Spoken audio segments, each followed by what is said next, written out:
What's up, everybody? It's Corey, host of the Grease Pole Podcast. We are back for the 5th week of the season. 5 weeks, 5 wins for the Birds, right? Read the t-shirt, bitches. Read it and weep. Tough win over Arizona this past week, but it's a win nonetheless, right? So we're here to break down the weekly performance tiers for Week 5, the W out in the desert. If you want to know how we came up with the names for the tiers you're about to hear, click the link above, my finger right there, and that'll take you to the introductory video for the weekly performance tiers. As usual, we start each and every week with the Brian Dawkins tier because Dawkins is Christ, as we know. And this is an odd week because, to be honest with you, there wasn't anybody really this week that stood out by themselves a ton, at least enough to be in the Dawkins tier. So I put quarterback sneaks in there because that seems to be all this team does on 4th and short or 3rd and short. And quarterback sneaks got 2 scores for this team. So without the quarterback sneak, out of all the different formations that we had them out of, you know, it could have been loss number 1 of the year out in Arizona. You saw them out of a... we love the I formation here on the pod, but you saw 3 dudes behind Jalen Hurts at one point. I believe it was Kenny Gainwell, Dallas Goedert, and Miles Sanders there to give him a shove, right? So, credit Sirianni, I guess, for trying to disguise the QB sneak, but at this point, you know what it is on 3rd or 4th and short. It's going to be Hurts trying to push the pile to get it. So, without quarterback sneaks, hey, we're not 5-0. So, for that, we're going to put a concept and an odd play into the Dawkins tier. The other thing I wanted to put in the Dawkins tier, a collective group, us. Not me personally, because I wasn't there, but Eagles fans, right? Our guy Sirianni went over to you guys after the game. Those of you guys, rather, that hung around after the game in Glendale and thanked you personally and shook your hands and said, we could not have done this without you. And look, honestly, it's amazing to me, and it's never not baffling how well this fan base travels, okay? It was just a ton of green in the sea of red this past week. And you're talking several different time zones from Philly to Glendale. It's basically coast to coast. So don't get it twisted. The fans had something to do with the outcome of that game. They did, genuinely. And shout out to everybody that was there at, I believe it's State Farm Stadium now, out in Glendale. If you made the trip, mazel tov to you. So that closes out the Dawkins tier this week. No singular player made it. So let's go to the Chris Long tier, shall we? Quickly, I want to touch on 2 weapons. Dallas Goedert, 8 catches for 95 yards, and Devontae Smith, 10 catches for 87 yards. Big contributors on offense. Wasn't Hurts' best game, but those were the dudes that stood out. It was not an A.J. Brown game. Devontae Smith's been hot lately.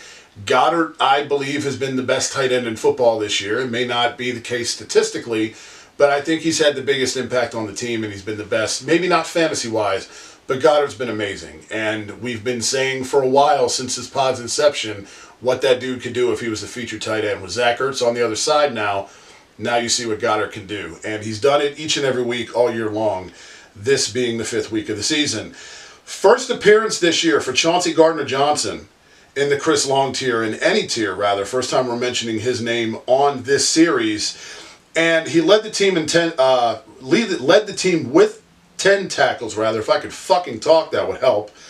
He had the defense's lone turnover of the day. The defense came into this game with more turnovers than anybody in the NFL, tied with Baltimore, with 10. And the only turnover of the day was courtesy of Gardner-Johnson, intercepting Kyler Murray.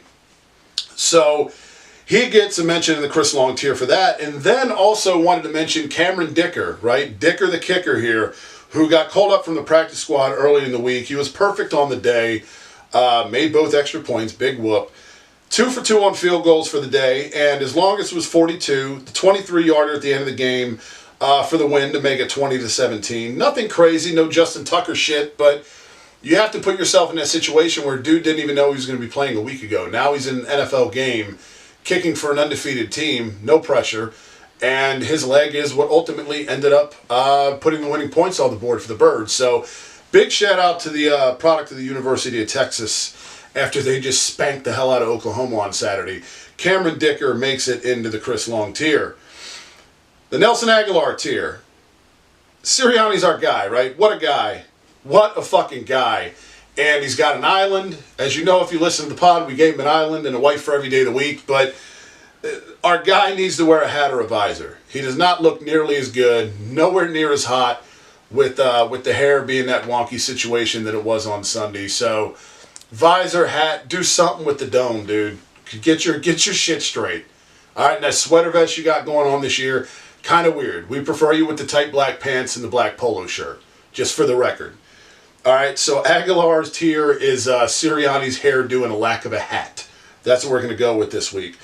And to close things out, the cheeks of the cheeks, the Chip Kelly tier, way too much black on the field. Way too much black on the field. The Cardinals with their black helmets and the black alternates and the black pants, they resembled the Falcons. The Birds, their black pants almost made it look like the helmets were black, like these were the weird alternate helmets.